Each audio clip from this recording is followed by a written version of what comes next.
Halo, assalamualaikum warahmatullahi wabarakatuh. Gimana anak-anak, kangen dengan sekolah? Oke, tapi itu belum bisa karena masih pandemi. Kita doakan bersama-sama semoga pandemi ini segera berakhir sehingga kita bisa berkumpul semuanya di sekolah. Untuk mengisi pembelajaran akan kami siapkan yaitu pembelajaran jauh kelas 6 tema 3 subtema 2 muatan PPKN.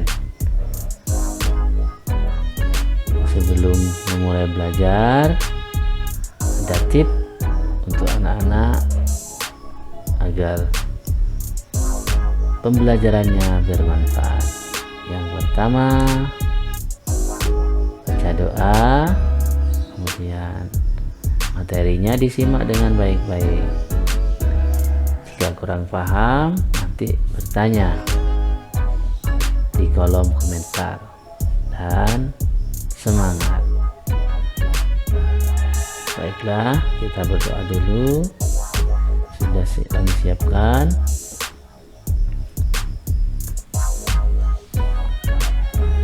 Untuk tujuan pembelajarannya, yang pertama, diharapkan siswa mampu menyebutkan contoh-contoh tindakan yang menunjukkan tanggung jawab atas hak dan kewajiban dalam kehidupan sehari-hari. Kemudian, siswa mampu memberikan pendapat atas pelaksanaan tanggung jawab terhadap hak dan kewajiban dengan terperinci. Lalu kompetensi dasarnya apa? Pertama, menganalisis pelaksanaan kewajiban, hak dan tanggung jawab sebagai warga negara beserta dampaknya dalam kehidupan sehari-hari. Yang kedua, menyajikan hasil analisis pelaksanaan kewajiban, hak dan tanggung jawab sebagai warga masyarakat beserta dampaknya dalam kehidupan sehari-hari. Oke, materi pembelajarannya yang akan dibahas yaitu tentang pengertian kewajiban, hak dan tanggung jawab. Contoh pelaksanaan kewajiban, hak dan tanggung jawab.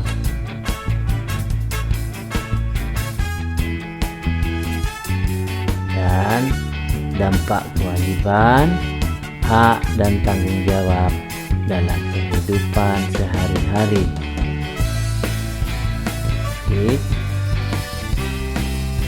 Pengertian kewajiban. Apa kewajiban itu?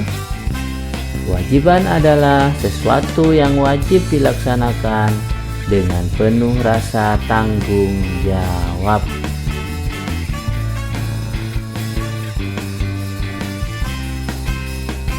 Kemudian, apa yang dimaksud dengan hak? Hak adalah sesuatu yang mutlak menjadi milik kita. Setiap manusia yang dilahirkan memiliki hak dasar. Antara lain, hak untuk hidup, hak untuk mendapatkan perlakuan yang baik. Hak seseorang dibatasi oleh hak orang lain. Artinya, kita mendapatkan hak dengan tidak mengganggu hak orang lain. Sekarang, pengertian tanggung jawab. Ini sudah sering disampaikan. Tanggung jawab adalah kesadaran diri manusia terhadap semua tingkah laku dan perbuatan baik disengaja ataupun tidak disengaja.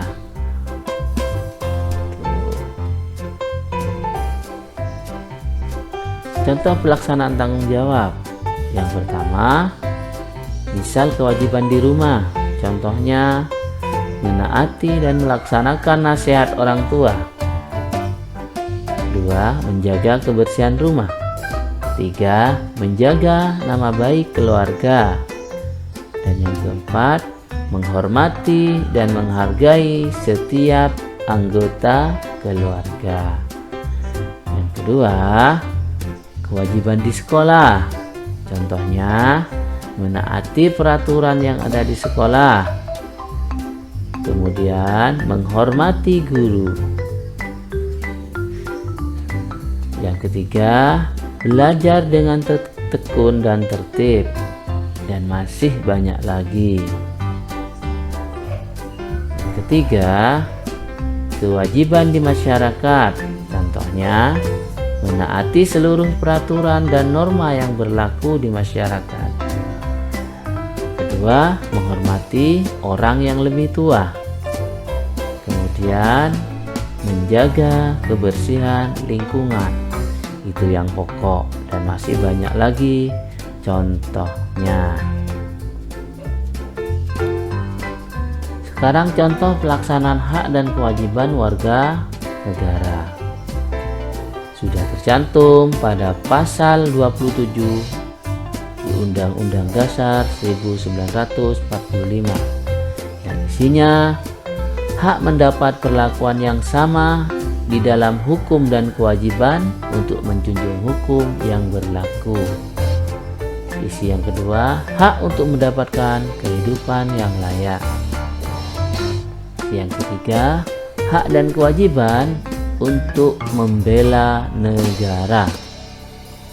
Kemudian juga tercantum pada pasal 28B ayat 2 yang isinya setiap anak berhak atas kelangsungan hidup, tumbuh dan berkembang serta berhak atas perlindungan dari kekerasan dan diskriminasi.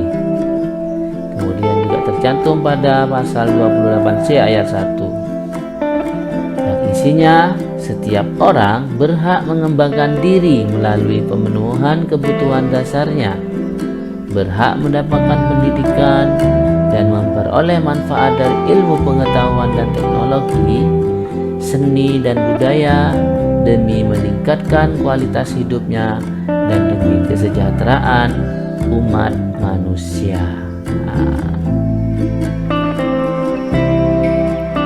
Sekarang coba kita belajar soal ya. Perhatikan baik-baik, bisa dijawab. Apa yang dimaksud dengan kewajiban? Tadi sudah disampaikan. Soal yang kedua, sebutkan 2 contoh pelaksanaan kewajiban di sekolah. Tadi sudah ada. Yang ketiga, sebutkan 2 contoh hak kita di rumah. Kemudian yang keempat,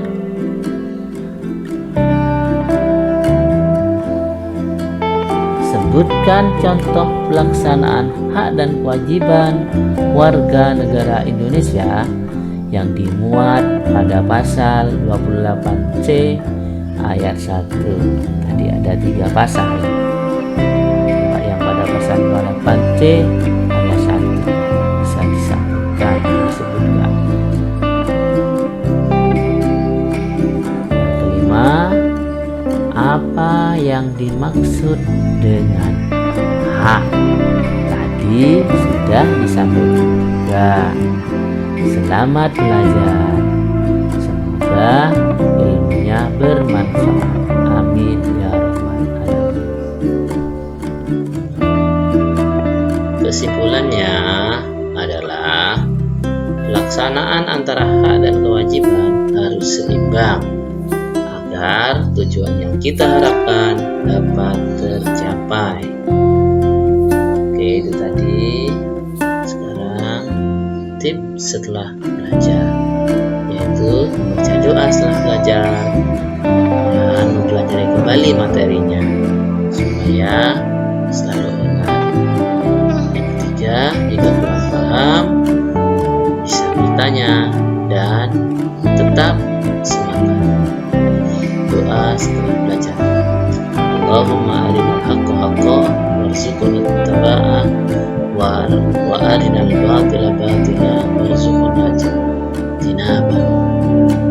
Yang artinya, ya Allah, tunjukkanlah kepada kami kebenaran agar kami dapat mengikutinya, dan tunjukkanlah kepada kami keburukan agar kami dapat menjauhinya.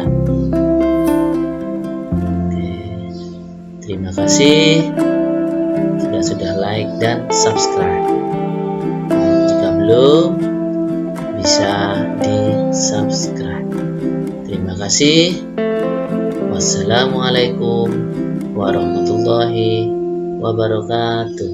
Sampai jumpa.